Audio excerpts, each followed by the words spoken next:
Thank you very much. And thank you so much for inviting me and letting me come and share from Jesus with you. I'm very aware that I know a couple of you extremely well, and the rest of you not very well at all. But my prayer is that, God knows each one of us perfectly, better than we know ourselves, and my prayer is that he might speak to each one of us this morning by his Spirit in his word. So we're thinking about, is there a better way than just be yourself? And I just want to read again before we start the couple of verses that we're really going to focus on. So Jesus calls a crowd to him along with his disciples, and he says this to them: "Whoever wants to be my disciple must deny themselves and take up their cross and follow me. For whoever wants to save their life will lose it, but whoever loses their life for me and for the gospel will save it. What good is it for someone to gain the whole world, yet forfeit their soul?" So, I want to start by asking you to imagine someone who's carved out a real kind of niche identity for themselves as a massive Doctor Who fan. They love Doctor Who. They really feel at home in the Doctor Who kind of fan community. They love the program. They would say that they find it inspiring.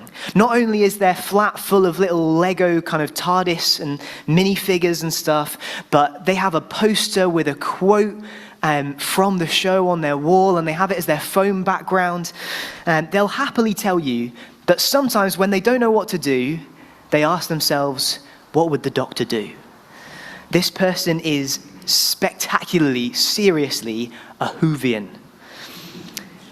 And then imagine one evening, they're sat on their sofa, rewatching an old episode on their laptop, when suddenly they hear this really loud noise, and it's that weird noise that the TARDIS makes, but it's way too loud to be coming out of their laptop's tinny little speakers. And now their palms are sweating and their heart is racing because they can see it right there in their living room, appearing in front of their eyes, the TARDIS.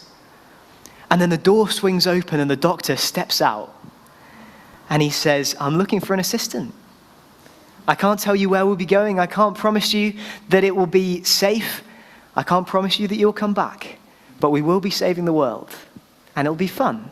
Do you want to come?" And he holds out his hand. Should this Doctor Who fan go with him? Should he take the Doctor's hand and step inside the TARDIS? It's a big question, isn't it? Because finding someone inspiring is a very different thing from being willing to trust them with your whole life. In this section of Mark's Gospel that we're looking at this morning, Jesus essentially walks right into our living room and invites us to follow him. So verse 34, he gathers everyone around him and he says, "Whoever wants to be my disciple must deny themselves and take up their cross and follow me." He says, do you want to be my disciple? Do you want to be with me and learn from me and be part of my community? Well, it's going to mean denying yourself. It's going to mean taking yourself out of the center of your life, giving yourself away. It's going to mean taking up your cross. He says it's not going to be easy. It's not going to be comfortable. It's not even going to be safe. You've got to be willing to face humiliation and pain and maybe even death. And fundamentally, it's going to mean following me. Not following your heart, not following your dreams, but following me, trusting me, listening to me, and going where I lead. And he holds out his hand to us and he says, do you want to come? I love that he says, whoever wants to be my disciple. He's not badgering the crowd, not saying kind of, come on, everybody, get with the program. He's also not trying to sell himself. He's not sort of sugarcoating things because he's desperate for more support. He is just inviting anyone, everyone, here's where I'm going. Do you want to come? And while I imagine that there is probably a bit of a range of us in the room this morning about what we think about Jesus and where we're at with him, I'd guess that even for those of us who've been Christians for a long time, there's probably a bit of us, maybe quite a big bit, that when we read it like that, we hesitate a little bit. We're not sure. And at least part of the reason is this. Maybe the deepest, strongest, most repeated message in our whole culture is just be yourself. You do you. No one else can tell you who to be or what to do. You need to be the you that you want to be. You know, the idea that to work out who you really are and what you should do in your life, you first and foremost need to look inside. You need to listen to your heart. What do you want? And my point isn't so much that lots of people say this explicitly. They do. But what's more powerful than that is that it's written into the stories all around us that shape us. Whether that's films and TV shows or high-profile kind of celebrity narratives, or whether it's millions of song lyrics, it's written in everywhere until it just sort of subconsciously feels right to us. So that without really thinking about it, when you see a character choosing to be authentic to themselves and do what is in their heart and not what somebody else needs or wants from them, it sort of instinctively feels like they're doing the right thing. So we end up feeling like what we ought to do in life, to work out what we're supposed to do or to make decisions, is first and foremost to look in. And our culture says, of course, once you've done that, you're allowed to look around to the people around you for some affirmation and support and encouragement. And if you've done that and you still feel like there's something missing, then you're welcome also to kind of look up and see if you can find some kind of transcendent thing or spiritual thing as well. But it has to be in that order. First you look in, then maybe you look around, and then if you want to, you look up. And so you're encouraged to use whatever you want to strengthen the identity that you found in yourself, whether that's working out in the gym or working hard on your career, whether it's meditating or manifesting or just Taylor Swift, or whether it's Buddha or Jesus or Doctor Who. Anything can be an accessory to your identity, but the important thing is that we must not give away control. We are supposed to stay at the center. We are supposed to stay in charge of creating our identity and directing our lives. You know, you're welcome to watch Doctor Who if you like it, if it helps you escape from your boredom. You're welcome to find an accepting community that loves you just as you are. You're welcome to find it inspiring, but whatever you do, don't actually step into the TARDIS and give away control. And so when Jesus turns up and holds out his hand to us and invites us to follow him, part of us feels like, whoa, okay, I don't think I'm supposed to do that. You know, I'll take whatever you've got that might be helpful. I think it's okay for me to be, you know, learning some lessons from you, maybe some good ideas, maybe find a good community that will support me, but I can't come with you like that. I can't let you actually challenge me or change me. I need to stay in charge of my life. I need to make my own decisions, and so following you isn't really a decision that I can make. But what Jesus says next is basically designed to make us ask ourselves, is that really what we want? So in the next couple of verses, he says this: "For whoever wants to save their life will lose it. But whoever loses their life for me and the gospel will save it. What good is it for someone to gain the whole world, yet forfeit their soul?" So it's one of those things like we were talking about earlier, like trying not to think of pink elephants or trying really hard to go to sleep, where if you're really trying, you can't do it. It's only by concentrating on something else that you can. So the first bit and the last bit here are basically saying the same thing in different ways. If you try to save your life, if you try to gain the world, if you try to grasp everything that you think you need, everything you think will make you happy, if you try to stay in control and protect yourself, it'll be like trying to hold on to a handful of sand. The tighter you squeeze, the more it will slip through your fingers. It will not work.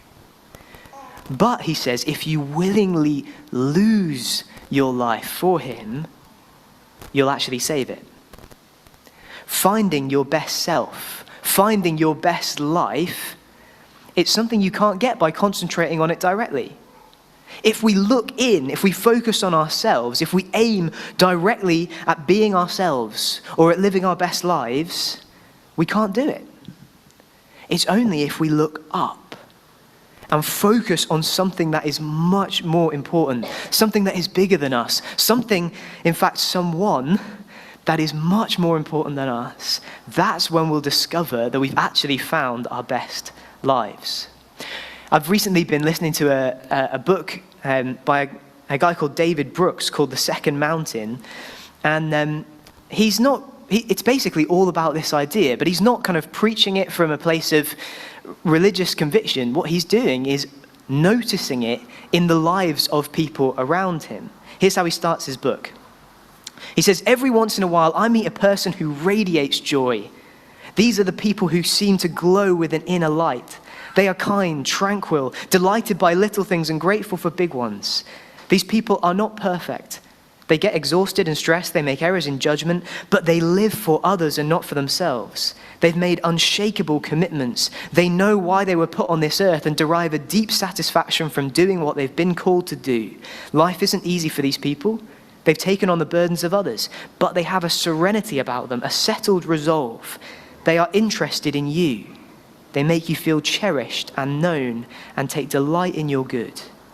When you meet these people, you realize that joy is not just a feeling, it can be an outlook. There are temporary highs we all get after we win some victory, and then there is also this other kind of permanent joy that animates people who are not obsessed with themselves, but have given themselves away." Now, when you hear him describe that kind of person, does a part of you long to be like that? Is a part of you hungry for that? I know that I am. And he goes on to describe what he's learned about how people get there. And there's this beautiful bit where he says that something has always come into that person's life that has changed what they want. He says suddenly they're not interested in what other people tell them to want. They want to want the things that are truly worth wanting. The world tells them to be a good consumer, but they want to be the one consumed by a moral cause. The world tells them to want independence, but they want interdependence, to be enmeshed in a web of warm relationships. The world tells them to want individual freedom, but they want intimacy, responsibility, and commitment. The world wants them to climb the ladder and pursue success, but they want to be a person for others. The magazines on the magazine rack want them to ask, what can I do to make myself happy? But they glimpse something bigger than personal happiness. I love that. I love that question. What if the things we've been told to want aren't the things that are truly worth wanting? And I think the wisdom of Jesus here invites us to be more skeptical about what we're told to want. The question we've got to ask ourselves is what if putting yourself first, what if looking in first, just trying to be yourself and be at the center of your own universe, is not the way to find who you really are? It's precisely the way to lose who you really are. What if the real way to find who you are is to stop looking in at yourself and start looking up and looking out? What if the thing that really makes you come alive is to give yourself away? What if your best self and your best life are only discoverable when you stop aiming at your best self and your best life because you've discovered something that matters so much more, because you've discovered someone who is worth losing everything for? So, Jesus said, "For whoever wants to save their life will lose it, but whoever loses their life for me and the gospel will save it." And I want to be really clear that this isn't just a kind of good bit of moral advice. It's not just a good tip. It's not just self-help. Jesus is saying this is true specifically and ultimately. So he says specifically, whoever loses their life for me and the gospel, that's the good news about him. So it's not just that any bigger cause or idea that you give your life to will do this. No, he says he is the only one who can really give you life. And he says it's true ultimately. It's not just good advice, it is genuinely a matter of life and death. And notice how unique what Jesus says is, this is not like every other religious or kind of philosophical or moral system. He's not saying, here are a bunch of rules to live by, and then if by the time you die you've done well enough, then you'll be rewarded. He doesn't say that. What he says here is, everyone is going to die one day, but we have a choice. We can choose to die now or die later. He says either you can try to save your life now, you can try and keep me at arm's length and stay in control, whether that's by doing just whatever you feel like or whether it's by trying really hard to be a good person. But if you do that, then one day you will ultimately lose your life. Saving your life yourself is just impossible. It might last for a while, but one day, he says, you'll face ultimate death. You'll lose everything forever. And he warns us against that. He says, instead, you can choose to die to yourself now. To give away your life to me, to stop trying to be in charge, to say to your old self, you're dead to me.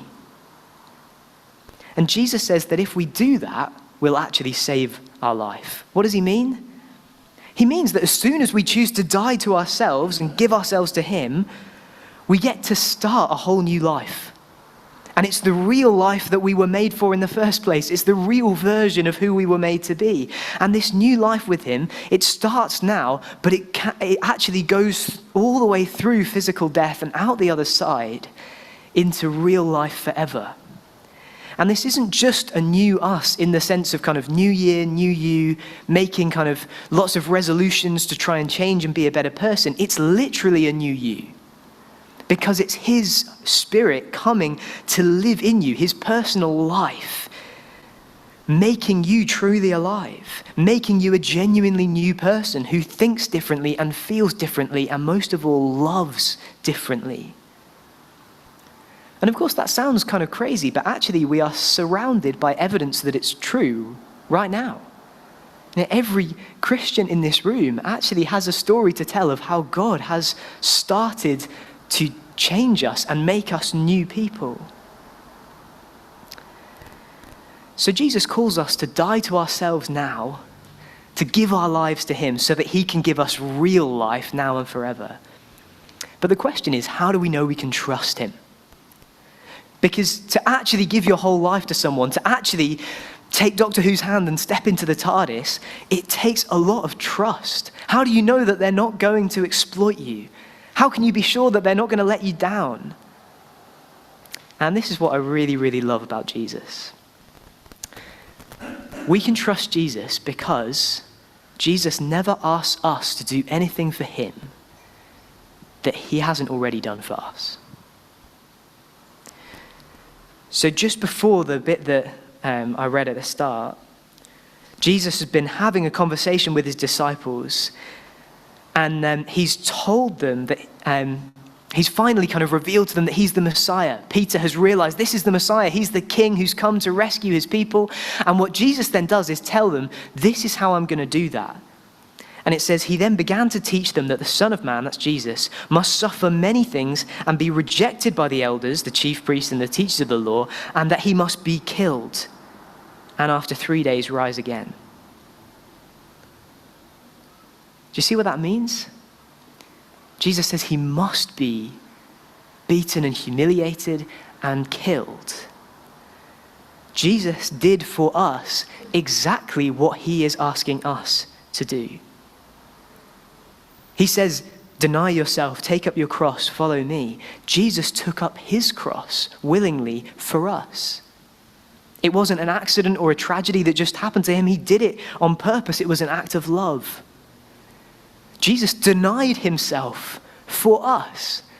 You know, we see him at the night before he's arrested in the Garden of Gethsemane praying. He's so scared that he's sweating blood. He's saying, Father, please, if there's any other way, don't make me do this. Of course, on one level, Jesus doesn't want to do this. He doesn't want to go to the cross and go through the agony of hell itself. But he actually denies himself and he says, no, Father, not my will, but yours be done. He says, yes, I do want to do this because I do want to take the pain and the humiliation and the guilt of every one of us onto my own shoulders, and I want to bear it for them. He denied himself. He poured out his life on the cross, and he did it for us. He did it for you. So how do we know that Jesus wants the best for us? That he will never exploit us? Because he did that for us. We can trust him because we know that he loves us literally to death. We can give him everything because we know that he has given everything for us. Jesus doesn't ask us to do anything for him that he has not already done for us, and so we can trust him. So where does all this leave us? Well, I imagine in this room there might be a variety of reactions to what Jesus is saying to us here, but he's speaking to every one of us. And first and foremost, I think he's speaking to those of us who aren't quite sure if we're really up for following Jesus in this kind of wholehearted, whole life kind of way that we're talking about here. You know, we feel a bit like the Doctor Who fan that we started with. Maybe we really like Jesus. We get a lot out of coming to church, but we're not sure if we want to actually give up our lives to him and let him be in control, to actually obey him. Or maybe for some of us, that's for a very specific reason. Maybe we're really struggling with strong desires that we feel like we want to pursue in a way we know Jesus tells us not to. We might have strong desires for status or sex or security, and we really want to pursue them in ways that we know Jesus calls us away from. And so it's really tempting to try and kind of demote Jesus, to try and still sort of be a Christian, but to treat Jesus as more kind of an accessory to the life that we've designed for ourselves than actually as our God. To look in and make all the important decisions there before we actually look up and listen to him. We find ways to sort of wriggle out of the things that he says that we don't really like or don't agree with or our culture thinks is weird.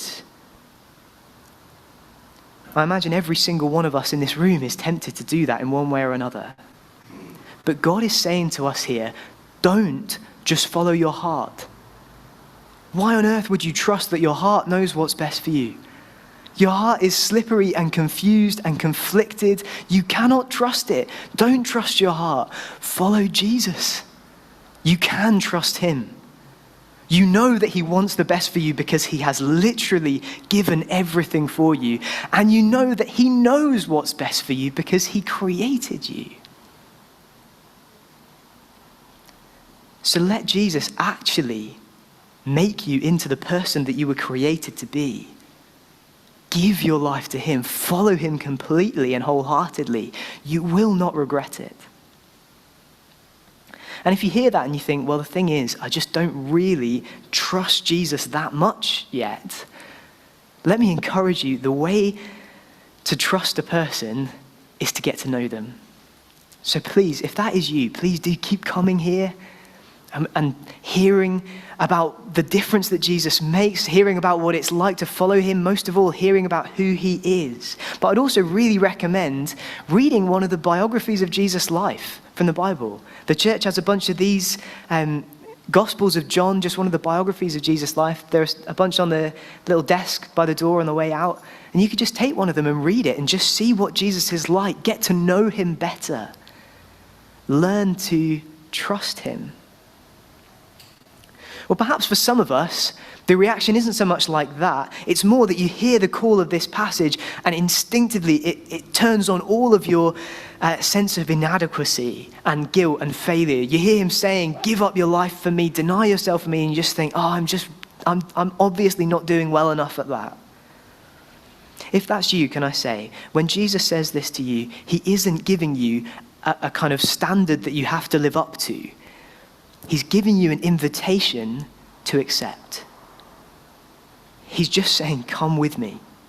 And all of us struggle and wobble and need help to live this out day by day. But the truth is, if we've taken his hand and we've stepped into the TARDIS, if we've accepted his invitation once and for all in our baptism, and we're saying, I want to follow you, I want to listen to you and live for you, then we can rest assured that he doesn't look at our stumbling efforts and say, come on, sort yourself out, you've got to be better than this. No. He looks at us and he says, you are so precious to me that I denied myself and took up my cross because I wanted you. I wanted you to be with me, and I'm so glad that you are on this road with me. Jesus is delighted that we are following him, and he will lead us and help us every step of the way, however much we stumble, and he will not leave us behind. Or perhaps what you need to hear this morning is just a word of reassurance in this. Maybe for you, you are giving yourself away for Jesus. Maybe you've been pouring out your life for him for 40, 50, 60 years.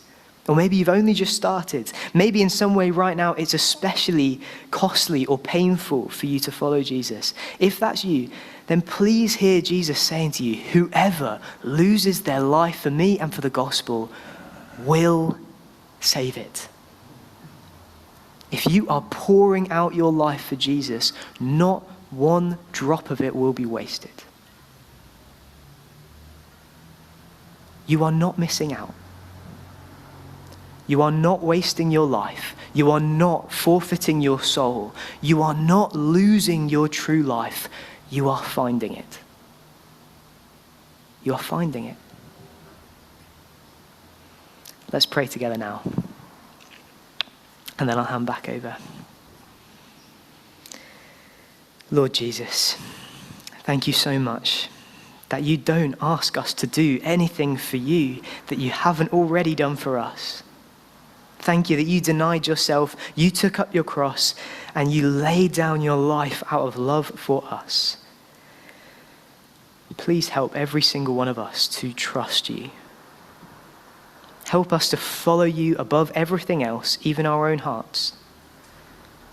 And help us to keep going, knowing that you are leading us into real life now and forever, and knowing that you will never leave us behind.